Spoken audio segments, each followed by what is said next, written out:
And if someone listening to this is learning about NABS for the first time and a little bit more in depth, or maybe they're finding out about NABS altogether, just give us a taste as to what the different services are that they provide to the ad industry. Because I'll be honest with you, when I first heard about NABS, and I say this without any shame, I thought it was strange that the ad industry had a charity supporting it. Because when you think of charity, you kind of think of like a terminal disease or an injury that like say like a spinal cord injury, like something that needs additional research and funding to fix or so forth. You don't think about the ad industry really needing assistance. But I discovered NABS just before the bottom fell out in 2008 with the world. And I really got a chance to see what kind of services they provide and all of the good they do in the industry. So give us just a couple of examples of the things that people in the ad industry can not just participate in, but they can utilize from NABS.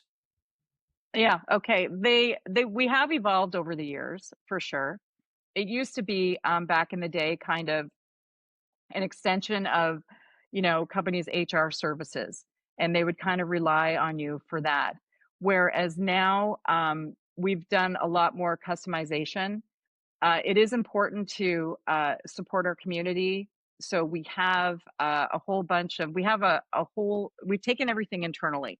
So we have a director of wellness that personalizes anything when you reach out to somebody, like we deal with addiction, we deal with chronic illness for yourself, or maybe your job is interrupted because you're dealing with an ailing parent or child or that sort of thing. Everything is handled on a case by case basis, and we're there to filter and provide instant support in the wellness area.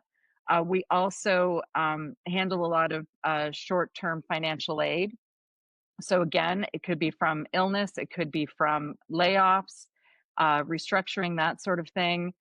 People reach out. We have a double blind allocation committee that is there to uh, work with a financial advisor, help out the individual, and get them with the help they need to kind of pivot to the next thing.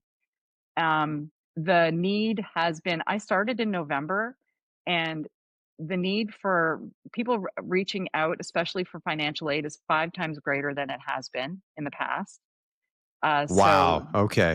that just kind of shows where we're at in the industry, and it's unfortunate, like, as somebody who's worked in this industry her whole career, you see layoffs, you see restructuring, you see account movement, all it becomes very vulnerable in our industry, and it makes you sad, but at the same time it reinstates why it's so important that I'm doing what I do.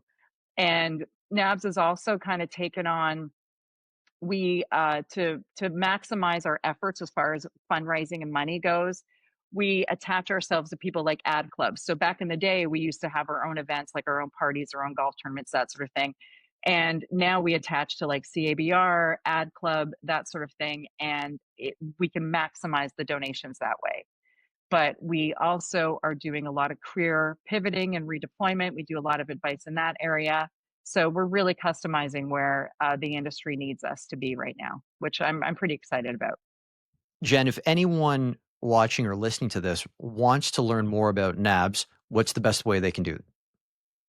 Just go onto our website at nabs.org and make sure when you're there to sign up for the newsletter, and noodle around to look up the events as well. And you can also reach out to me if you want any information on the media sale at jhoughton at nabs.org.